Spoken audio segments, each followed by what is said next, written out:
Check 1 2, check 1 2. Good evening, everyone. Welcome to meeting 1 of the Deer Park Middle Magnet School Boundary Study. We're going to be getting started in just a few minutes. We still have some folks trickling in from the committee. My name is Chris Burcato with the Office of Strategic Planning for Baltimore County Public Schools. I want to welcome you all here tonight to Newtown High School. If you haven't already, please avail yourself to the sign-in sheets, both our committee members and any observers that may be with us.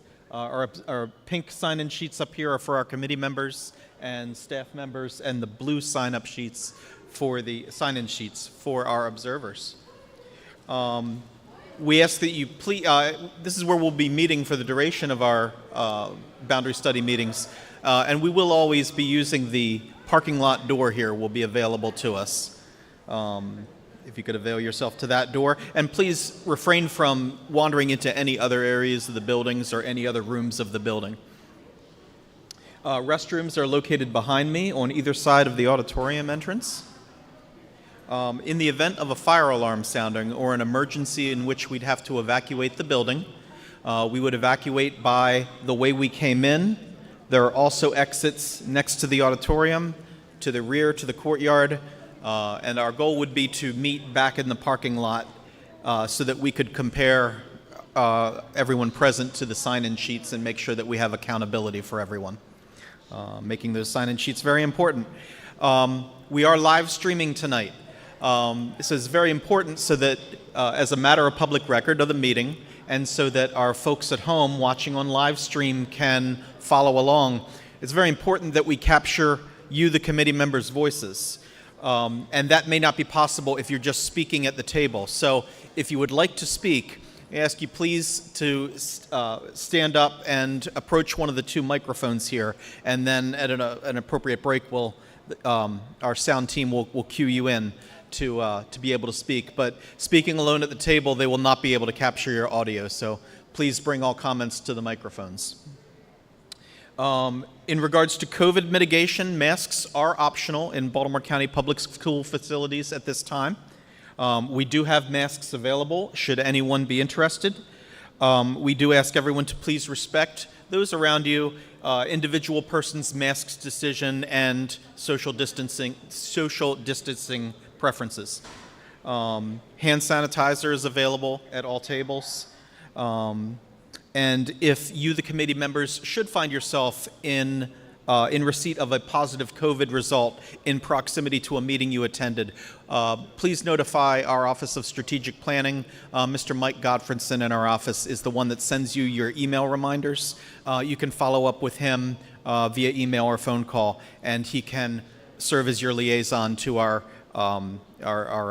Office of Health and the appropriate so that we can make the appropriate notifications.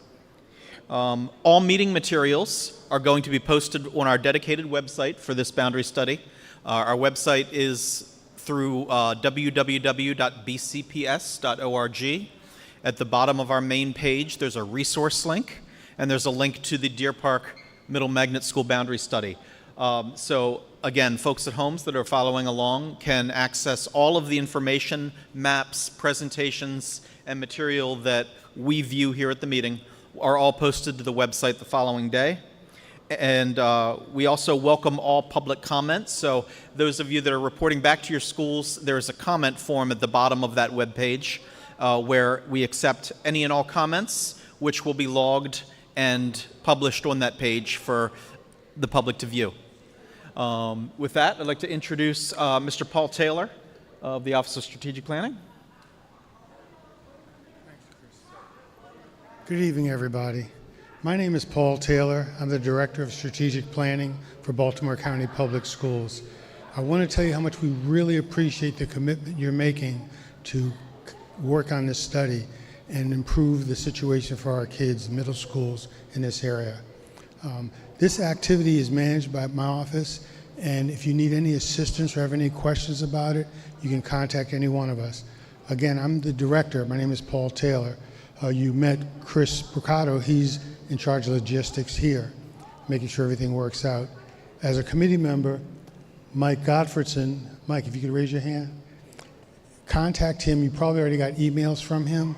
So if you have any questions about anything. If you're going to miss a meeting or you're missing some information, you have questions, contact him and he'll help you out with that. And the coordinator who really runs all this is Melissa Appler. So any one of us can help you either this evening or when you're not here with the process. But the process itself, we're very fortunate to have a facilitator, Matthew Cropper, who is going to run this whole process and shepherd us through the study. And I will introduce him now and ask him to start the program. Thank you. Thank you, Mr. Taylor. And as Mr. Taylor said, thank you all for being a part of this process. It's really important to have you guys around the table committed to this effort to give us insight as we look to accomplish our objectives. I am Matthew Cropper with Cropper GIS Consulting. We're a firm based out of Ohio, but my counterpart James is in Virginia, and we do this kind of work all over the country. We do this boundary change processes. We've done probably 10 plus studies for Baltimore County Public Schools over the last 15 years, doing studies across the county and things like that. And so we're fortunate and honored to be here working with you. As I said, I'm Matthew Cropper. I've over 20 years experience doing this kind of work across the country, facilitated projects across the United States. So we bring a lot of that perspective of what works and what doesn't work in other districts and best practices and how do other districts tackle some of the challenges you guys are tackling. Also with me is, you'll see at all the meetings, is James Cooper. He's in the back here. James Cooper has about 8+ years of experience with GIS. He's worked with our company for over 4 years. Interesting thing about James is he also went to Deer Park Magnet Middle School and also Franklin Middle School, and he's a product of Franklin High School. So he knows a lot about the area, and certainly we come with an objective point of view, but he also has a little bit of background, which is an interesting component to the study. So we're honored to be working with you and going through this. So our agenda for tonight, you could see we're just basically doing some intros. Tonight's really just giving you an overview of the process. We want to do a couple of exercises to kind of get you guys used to working with the groups and some small group work, and then we have some maps that we want you to kind of start to get used to, comfortable with, and looking over some of the maps and giving us some initial feedback. We don't have any kind of options or boundary change options that we're presenting tonight. It's really just going over the background data and information that's to serve as a foundation for our work as we continue through the next steps of the process. So like I said, familiarize the committee with the boundary process and timeline and how we engage in all the different opportunities that we have presented and provided. Review some of the initial reports, and then start talking about some of the data and things like that we're going to be evaluating and working through the course of this study. So the process is guided by policy in Rule 1280, and these are basically the rules that are established by the school district for boundary change processes. So everything that we're doing is in alignment with that. It's facilitated by us, an independent consultant, but it's really driven by you guys. The committee is, we're here to help facilitate but not provide our opinions on maps and things like that. It's really up to you to determine what's the best recommendation to present to bring forward to the board for their consideration when this is all said and done. There's people on the committee of principals, teachers, and parents, so people from all walks of life and things like that, and from all over this study area are around the table here. The process is good because what we work to be as objective as possible. We know that you guys all have family, friends, children that are at the schools, and there is an emotional component to this, but it's important to focus on, when you get out around the table here, what's best for all children in this area. Even if it may impact your area that you live in, the focus needs to be on what's best for all children as a whole. And when we come to start looking at boundary maps and moving areas to accomplish our objectives. The committee, let's talk about a little bit about the committee. There's 21 members, 16 of you are voting. So the principals are sitting around the table and they can give unique perspectives about the schools and a lot of good insight, but they're not voting members. There are 5 teacher and staff representatives and 10 parents, 2 from each school, and then we have 1 area educational advisory council rep. Like I said, we're asking you to take off your parent hat when you come out here to this meeting and put on your committee member hat and just work with a focus on what's best for all children. Asking to attend, participate in all the meetings and be a representative of the community.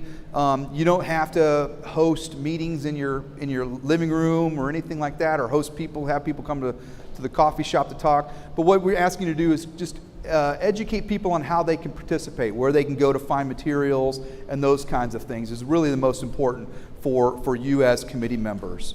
We're going to be meeting 6 times, that's including the public info session, and just working collaboratively with the group is what we're hoping to achieve.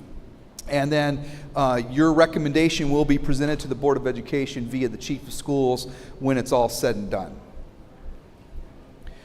This is our timeline, and you should have everything is in your packet, in your binder too. If you can see a better resolution of that. And you can see all the blue squares are committee meetings, and then we have our public information session. So we're working through the first 3 meetings. Really at this point, this first phase is just trying to put together some options that you feel are viable to share with the public. And then that's when we will take some maps to the public for some input here at the high school cafeteria at the end of October.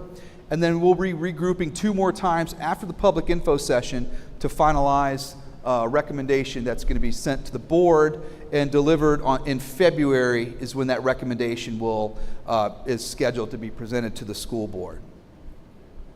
So we got a lot of time, a lot of work ahead of us, but we do have a lot of time to get this, to do it the right way here. Talk a little bit about assuring equity and accessibility. All translation of materials are available upon request. So if you know of anybody who needs materials translated in a language that is not available, you can request that, and the district will be able to provide that. All of the meetings are recorded and live streamed, and so even after the meeting is over, you can go back and look at a committee meeting and see what was discussed there, because those are all saved and recorded, and you can go back and look at the prior meetings, which is a really good resource to use. And also with YouTube, you can do the closed caption to a different language as an additional resource for people to be able to follow the meeting in a different language if necessary. And when we get to the public info session, we'll have translators available, and then online, the surveying process that goes along with the public info session will have be able to be translated in multiple languages as well. As I said, we do ask that all committee business and decisions are conducted at the committee meetings. I said you don't have to ask people to come to your living room to meet, but we kind of ask that you don't do that, because it's best to have conversations with the committee, and having sidebar conversations and organized events on your own doesn't give the rest of the committee the benefit of that conversation. So trying to keep things and the conversations in the meeting happening at the meetings, if at all possible. And then there are snow days, inclement weather days posted on the calendar. And if schools are closed for any reason and the meeting's that night, then the meeting would be canceled and rescheduled.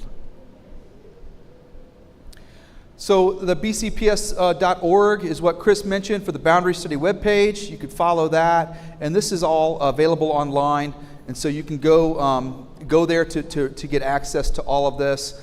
There is a comment form that's online, so any member of the public who wants to start providing input and has any initial thoughts, even starting now, they can go on there and start providing feedback. And that comment form is constantly tracked and monitored, and any input that's provided on that, we'll share that back to you guys so that you can see what members of the public are saying, if there's any comments or feedback that's being provided.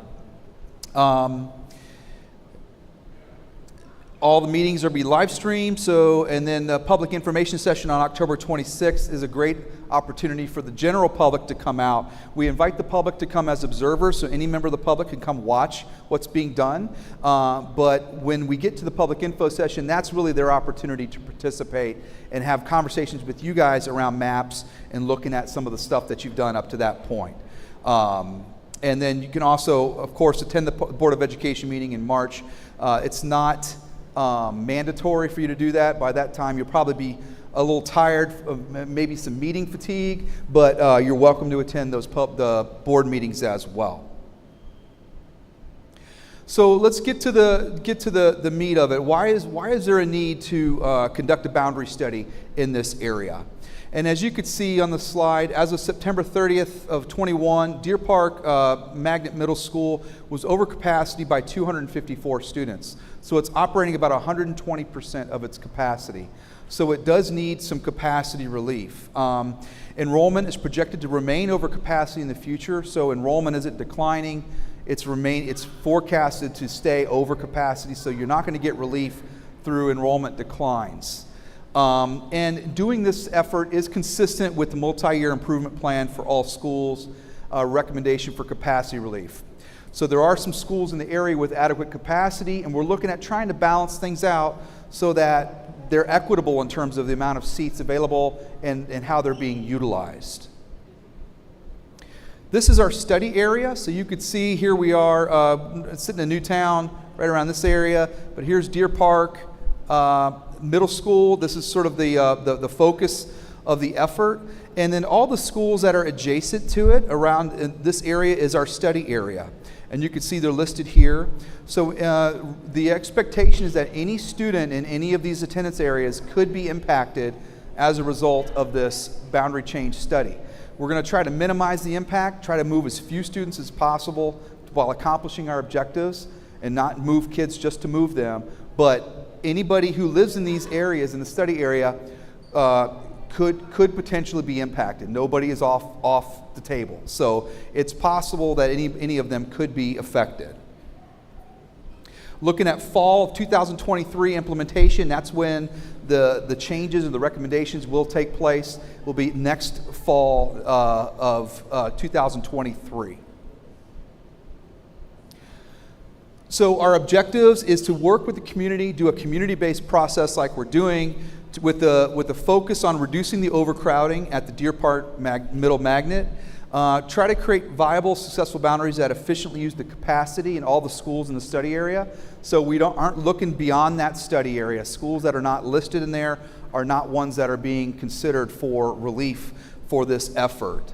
And then maintain or increase the student diversity among participating schools to reflect the diversity of the region and the school system. So we'll be looking at demographic data in addition to numbers of students, enrollment, and utilization, and trying to make sure that we maintain demographic diversity and all the other different demographic characteristics that we're looking at, making sure that we're mindful of the impacts on that. We want to make efficient use of capacity in schools, so leverage the space that's available in adjacent schools to help provide relief to Deer Park. And then, as I said, maintain or increase the diversity among the schools. Other things to consider is to maintain the continuity of neighborhoods. So when we start drawing the lines and looking at moving students from one school to another school, we don't want to draw the line down the middle of a residential street. And so when you get into looking at maps and things like that, and then when we start getting into the beef of looking at options and things like that, we want to, be mindful, and you guys, as knowing the areas, can tell us if we're cutting through a residential area. If kids have to move or a community has to move, we want them to move together and not draw the line down the middle of a residential street so for friends across the street are impacted and having to split up neighborhoods. Looking at the impact of transportation and pedestrian patterns, if anybody can walk to school, try to maintain that if at all possible. Minimize the number of times any individual students are reassigned. So this area hasn't had a boundary change in quite a while, so that's probably not in effect here. But in addition to that is minimize the amount of kids that are moved, period, as part of it. And then long-term enrollment capacity trends. So we'll be giving you data on future enrollment, projected enrollment, so you can see growth potential and what the district's eyeing for growth in the areas. And then location of feeder school boundaries and continuity of feeder patterns. So we're not looking at elementaries. We're not looking at high schools. Anything that's done here is not moving elementary or high school at all. But we are looking at the relation between elementary to middle and middle to high school in terms of how many kids are going from elementary to a middle, and then what percentage of that middle school goes to the high school. And if you have to split a school, it's best that that split is more balanced and not say 1% going to one high school and 99% of the rest of the middle school going to a different one. Trying to keep kids, if they have to move when they move to the next level, they've got familiar faces. And then we're also looking at geographic features such as railroads, creeks, major highways, major roads, trying to draw the lines along those so that, with safety and security and also just efficiency of a boundary from all different elements that we're looking at, using major geographic features is a good practice. And then also we want to support the ASOL strategic plan objective of returning students from the ESOL centers to their home schools. So there are some students at the ESOL program at Sudbrook that we're looking at. We're counting them back in their home zone with a focus on making sure that we proactively plan for kids to come back to their home schools from the ESOL program. And that's not going to happen right away in fall of 23. It's a phased-in implementation is what they're planning, but it's something that we want to be mindful of and make sure that we're not that we don't have to move kids or make boundary change as soon as, we want to make sure it holds as far as possible. This is that part I was talking about, Sudbrook Middle Magnet. You can see these are the number of students that live in each of the zones in our study area. So we're counting these kids back at their home school when we're doing our mapping and looking at making boundary changes. We're assuming that they're back at their home school as part of this effort, although that implementation is not going to be immediately next year. This kind of paints a picture of the utilization. You could see when you look at Deer Park, 120%, and when we count the ESOL kids back at home, this kind of gives us your baselines. So running at about 126%, and then the average of the study area is 97%. So in an ideal world, all the schools would be right around 97%. Maybe have to back off one. If one's growing more than another, it may need to be lower. So to try to be proactive, but trying to hit a target so that they're somewhat close to the regional or the study area average, if at all possible. And you could see Deer Park sitting at 126, and you've got Franklin at 89 and Northwest at 72. So, and these are schools that are right next to Deer Park. So there is some opportunity for sharing and trading off some communities to get a better balance of utilization at these schools and provide relief to Deer Park. Pikesville is a little on the high side, and so is Windsor Mill. You can see they're approaching a little over. So these are something that may have an opportunity to make some adjustments, possibly, and bring them a little bit lower. But you don't have a whole lot of space to work with. You're at 97%. So there are some imbalances, though, with these two buildings to try to bring these in a better balance. And that's kind of one of the key things with this effort is trying to get these to align more close to the study area average. And with that, I'm going to hand it over to Mr. Cooper. Thank you, Matt. I just got a few slides to go over to kind of inform you on some of the data that you'll see in the background report to get you guys on the same page and all of us on the same end goal here. The background report, as Matt explained, is in everybody's binders. It's going to expand the knowledge of each committee member to help everybody share the same message to end up with a consistent and accurate outcome for this boundary study. There are a few sections that we want you to be familiar with here, starting with the boundary study considerations that Matt outlined, some of the primary considerations and secondary ones. So when you're looking at these maps moving forward in subsequent meetings, you want to always have those boundary study considerations at the forefront of your thought process when impacting some of these kids in the study area. Timeline, as Matt outlined, we have 6 total meetings, including a public information session. So if you ever want to go back or look at what meetings are coming up and some of the data and things that may be done during those meetings, you can always refer back to page 4 of the background report to get an idea of what's upcoming or what we've accomplished thus far. There's also the school facility table. That's on page 8 in your background report, and that's just going to give you some background on some of the state-rated capacity numbers for all the buildings that are in this study area, and give you some background on what some of the conditions of some of the facilities within this area. We also have the Liverton enrollment tables. I'll go a little bit in depth on how to interpret some of those tables, but that's normally like the starting point to kind of understand where students are enrolled and where they live in perspective to their school that they're enrolled to. And then we also have maps on page 10. It should be 6 maps total, one with the overview of the entire study area, and then there are some subsequent Liverton maps that kind of hone in on each individual school, so you can get a better idea of some of the roads and some of the planning block labels that are located in each area to kind of help inform and hone you in on what impacts may be made by moving a particular area. So here's some mapping conventions, and this is just some data to kind of get you informed on how to interpret these maps. It's a little cut off here on the screen here, but every map will have a legend that gives you information on what certain labels mean on these maps that you'll see. And then there's also color-coded for all the school zones that are located in the study area. So when you're looking at a map and you see a shaded area like orange here, that area is going to represent Franklin Middle School.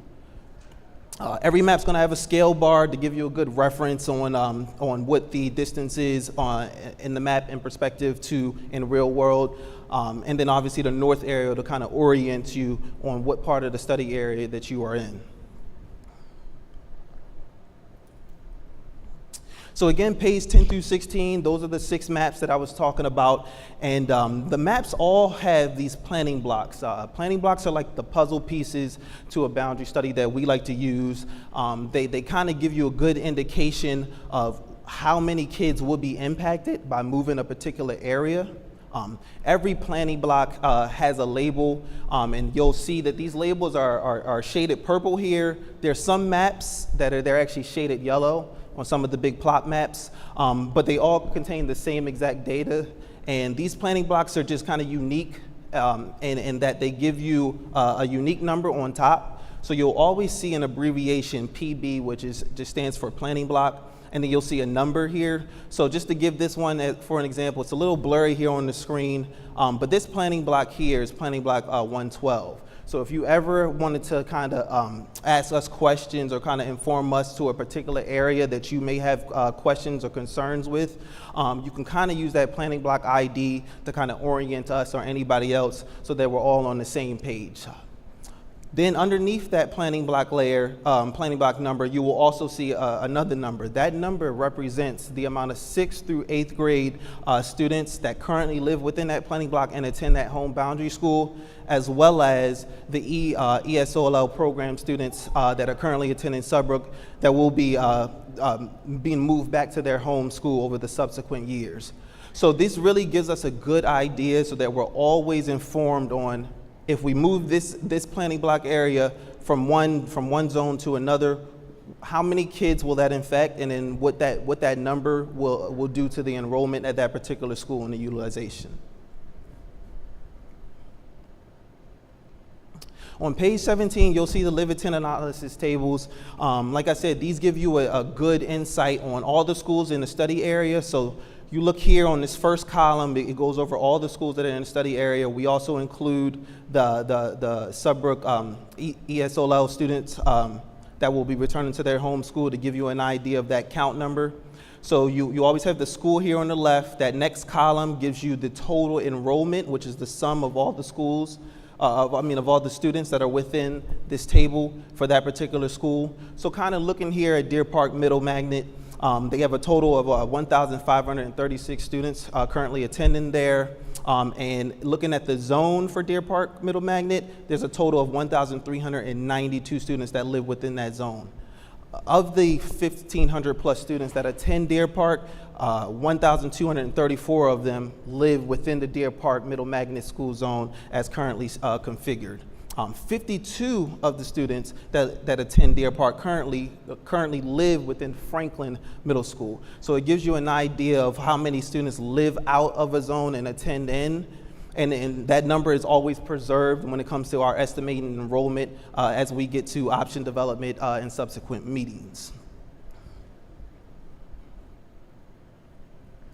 So we're gonna break here in a few groups and get through some exercises, but we always want to be mindful that we want to have effective collaboration. We want to always be inclusive of everybody's opinions. Give folks time to talk and voice their opinions and concerns. You want to spend adequate time on each proposed change and how it will impact all students within the study area, not just your home school or your community. You want to, like I said, always be mindful of the boundary study considerations, the primary and secondary, as those are the rules when it comes to making changes throughout this process. And then you always want to just be cognizant that not everybody's going to agree, and there's not always going to be a resolution to a particular issue that may arise. But we always want to work together and reach that common goal of the objectives that were explained in the beginning of this presentation.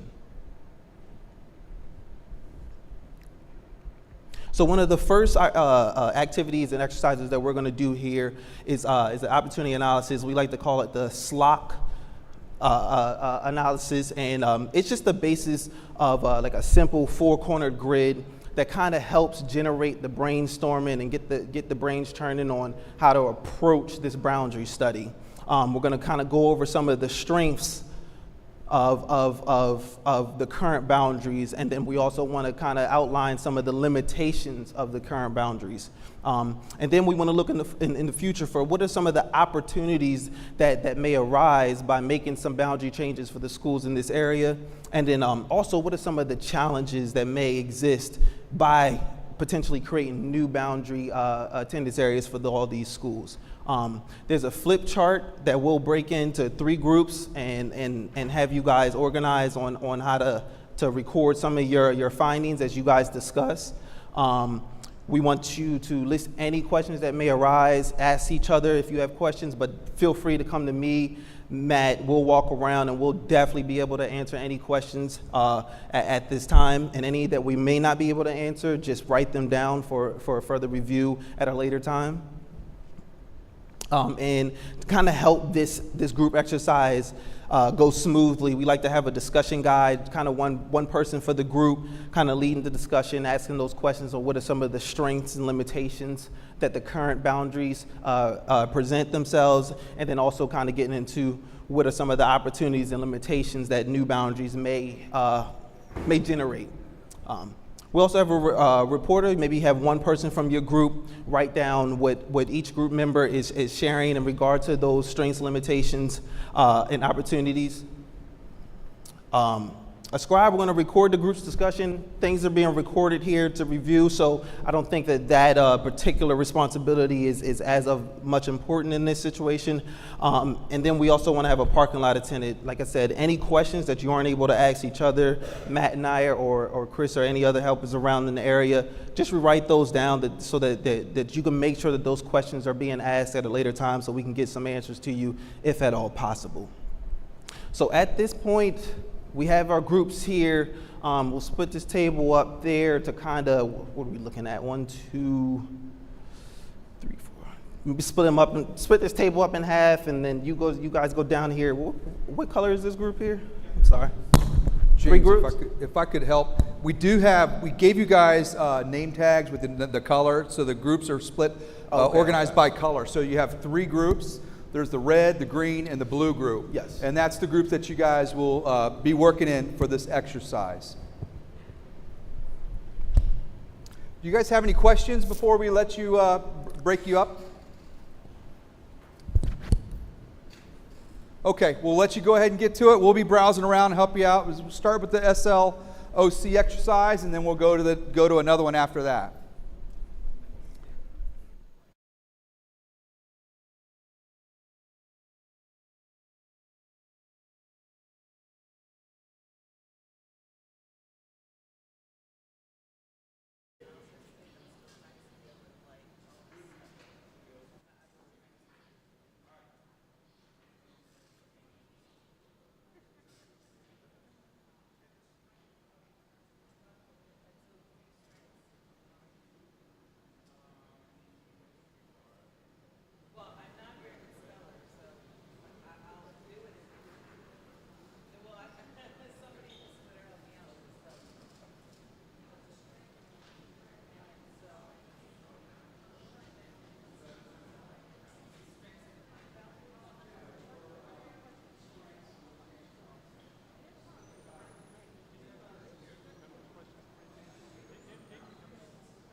Alrighty, if we want to wrap this up here, get your last bit of discussions out, then we'll get to sharing with the rest of the committee. So I saw some good things written on some of the charts here. So we'll start with, does anybody want to volunteer to go first for their group and kind of share with the rest of the committee what some of the ideas they brainstorm? Could you step up to the mic here with it? I can hold it for you if you like. Yeah, I'll hold it for you.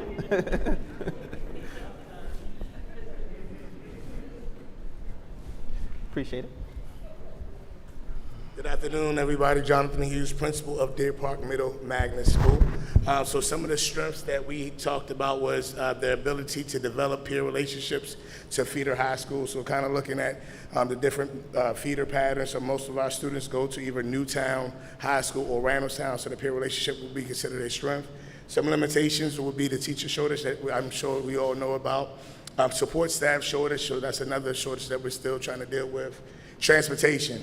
We love transportation. I know that they're back there, but sometimes it can be very, very difficult as far as if just dealing with busing, especially at the middle school level. So just imagining the transportation, just the routing aspect can be very, very difficult. And the ESOL limitations, knowing that many of the ESOL students will be coming to the different schools, making sure that we have the resources or appropriate resources to support those groups of students as they transition back. Moving forward, looking at opportunities, increased diversity. Some of our students will be able to be exposed to, well, not exposed, will interact with different students from different various groups, which would be a good thing. And then also looking at the challenges, not enough staff, lack of space, as well as transportation. So those are our, we call it the SLOC. I think they call it SLOC. Yeah. All right, thank you. Appreciate it. That's good stuff. Good stuff. Who wants to go next?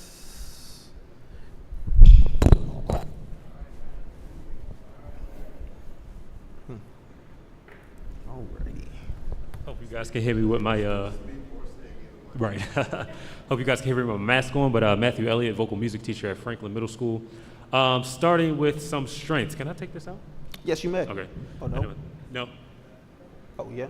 Okay. I didn't want to bend over the whole time. All right. So first, I would like to say I believe we have good staff members at all of our schools. Being one, I highly recommend coming to our schools. We have great staff, but also we have parents who care about our school. Great PTA programs and things of that nature, who help bring funds, who help support the students in various activities outside of school, things of that nature. Stable community. We were talking about the Randallstown community in specific. The community is very stable. I would like to think the Randallstown community is very stable as well. Moving on to some limitations. Of course, we are only limited to these 4 schools that we have to, Franklin, Windsor, and the other schools. We also were asking, is there money to build a new school, a new middle school? So that could also be a solution there. And that we said that as an opportunity as well. And another opportunity we talked about, of course, is this being implemented next year to provide relief for Deer Park. And a challenge that we had is, since Deer Park is a magnet and they bring students outside of their zones already, how would that work? Since they kind of, are accepting applicants from outside of their zoning, how would that process work, moving forward into next year? And that's, some of the things that we talked about. Good. Thank you, sir. All right, in green group.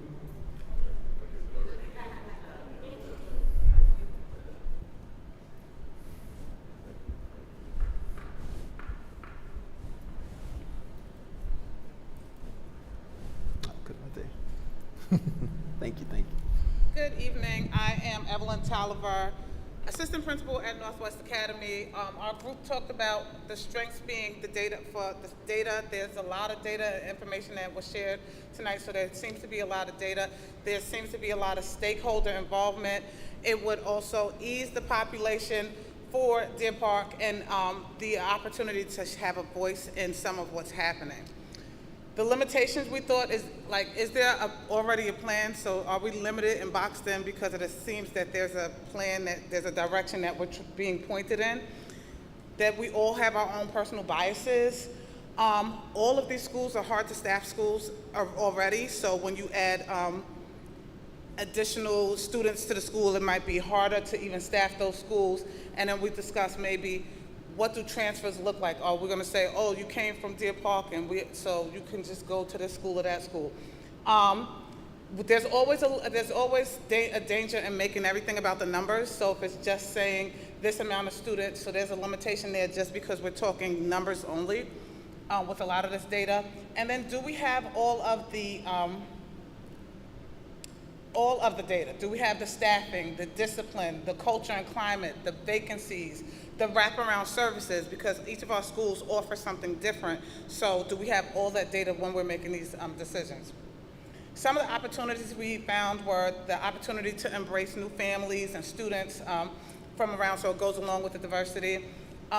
It gives us the opportunity to provide relief to the Deer Park School and their students.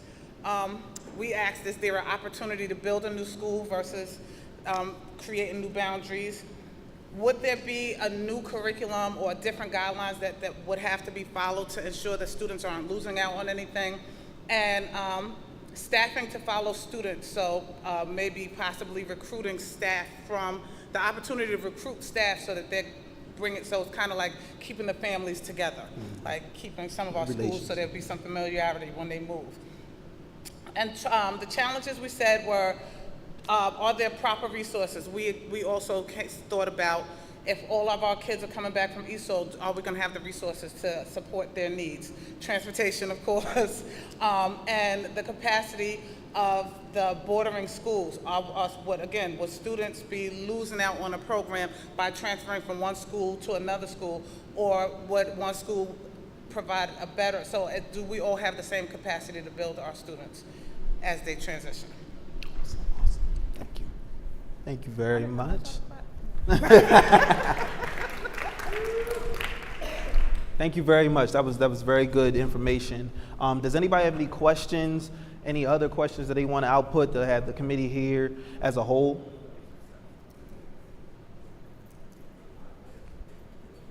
If we don't have any questions, we'll move up. Yes, sir. You want to come to Mike? Or you can go to that one. Yeah.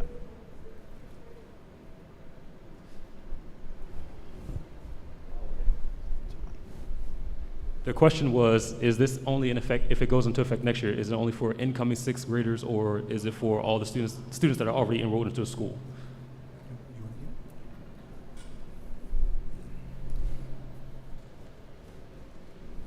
Good question. This is implemented next year. The boundaries change, and all students whose addresses change will then go to another school at every grade level. Now, there is opportunity for students to stay if they're in a terminal grade. They have to make a request to stay in the school.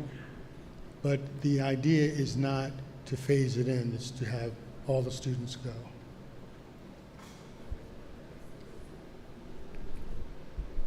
That's a good question. Do we have any other questions? Alrighty then, we'll move on to our next exercise here. And this is the planning block exercise. And this exercise is just meant to familiarize yourself with the planning blocks that I explained earlier. We're not expecting you to look at moving any areas or trying to visualize what an area may be if it's moved to a different attendance zone. But we just want you to understand and get familiar with what you see, the labels that you see on these. We're not expecting you to memorize everything as a whole in numbers in that sense, but just want to get comfortable with what you see on there. Some things that we want you to point out is if you hone in on a particular planning block and you see that it may be cutting through a particular neighborhood or subdivision or community, that's something you want to kind of flag and circle. You can use sticky notes or anything of that nature to kind of highlight for us to come back and review at a later date, to maybe if a planning block needs to be merged with another or further cut in any situation. So yeah, you can stay in your groups. You have plot maps that are all outlined on each table here. So kind of spread them out and just kind of get looking at the planning blocks and talk with one another and kind of get an understanding of what you see there on each map. And we'll reconvene in about 15 to 20 minutes and share any thoughts, observations each group may have.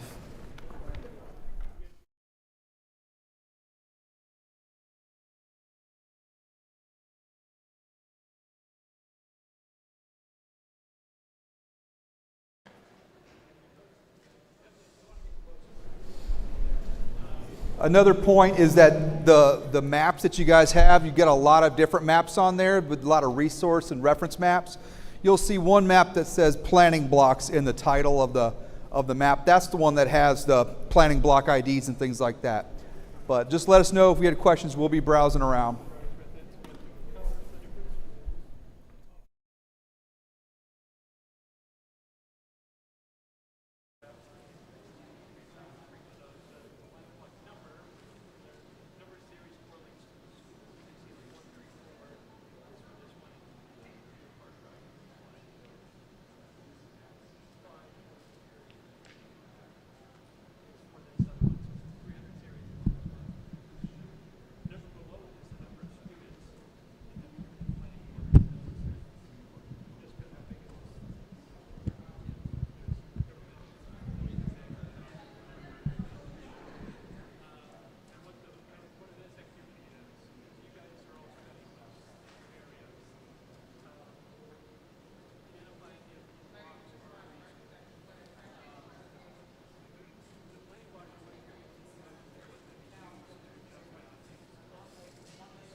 Don't get me started about my board.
About 5 more minutes, and then we'll go from there.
Okay, I think we're going to reconvene. I see you guys all studying the maps.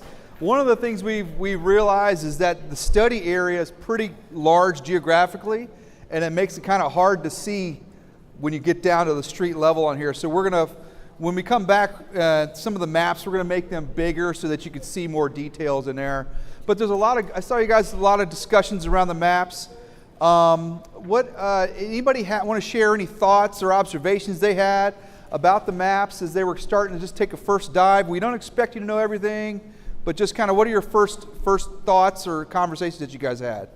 Anybody want to share some of the thoughts, conversations they had around small groups?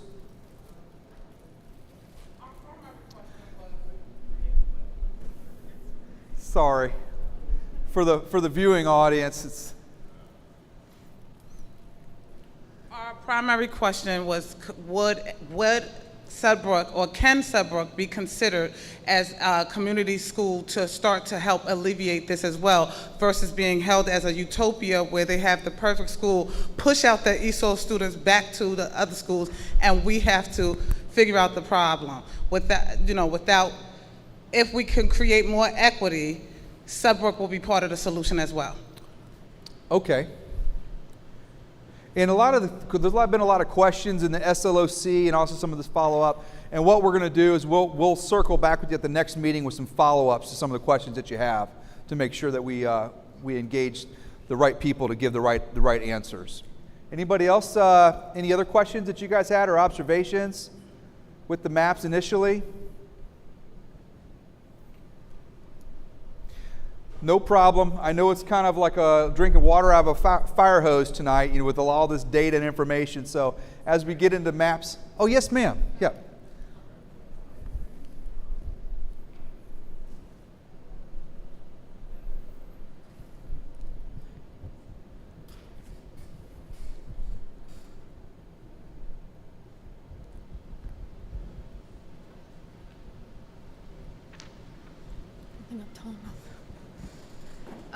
I thought that there's a part of Deer Park on the other side of 795 near Franklin Middle would be a good area to push to the middle school, Franklin Middle, and then I can't see it, but there's a part then of Franklin Middle that could go to Pikesville, but I can't. I know you want the PB number, but I can't read it. Okay, maybe we can take a look I need at. a magnifying glass. Yeah, that's back to what I was saying. I think Right. we're gonna bring bigger maps next time so that it's not too tiny, because this geographic area of the study area is pretty large. So on maps, they need to have bigger maps.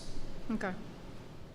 But maybe what we can do before you leave is get some. What you could even do is circle the areas on the plot map that's in front of you.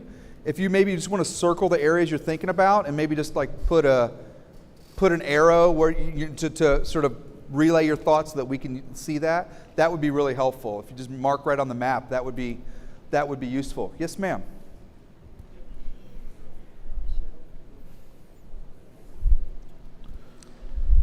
Hello, everyone. So when we were observing the map, there is a section of, what is it, the purple one, the Pikesville area, that has a large number of students that are kind of branched off into the northwest section.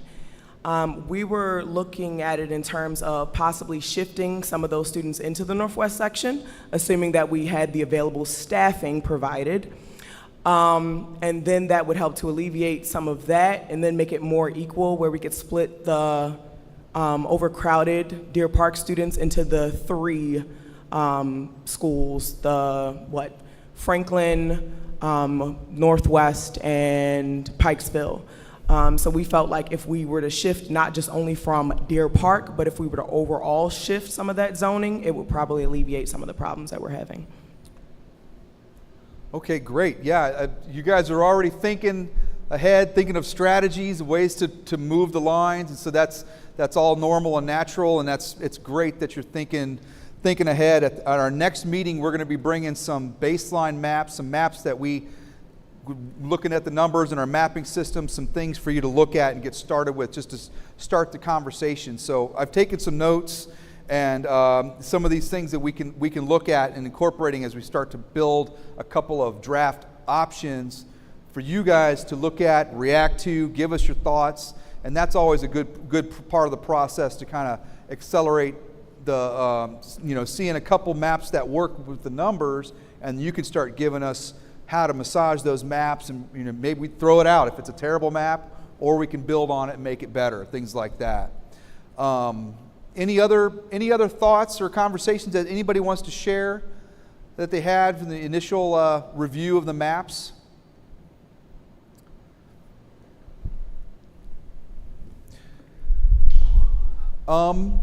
So that's all we have for tonight for you. We just wanted to give you an orientation on some of the data, sort of get your brains trained on how we're going to be moving boundaries and what methods we're going to be using and tools. And we're going to be continuing to build things and adding to the tools for you guys. We want to make sure that you're informed and on decisions as you continue to work through this process. We're going to be regrouping back here in 2 weeks on September 28th, the same place at 6 p.m. And like I said, at that meeting, we're going to taking lots of notes on some of the questions you have. We're going to follow up with some questions and also bring back a couple of baseline draft options for you to react to and start giving us feedback and start getting into building options for the effort. Anybody have any other questions before we let you go home tonight? Okay, well, thank you so much again for your time tonight. We're going to see you in 2 weeks. We'll be back here, same time, same place. And I hope you guys have a good night, and we'll talk to you soon. Thank you very much.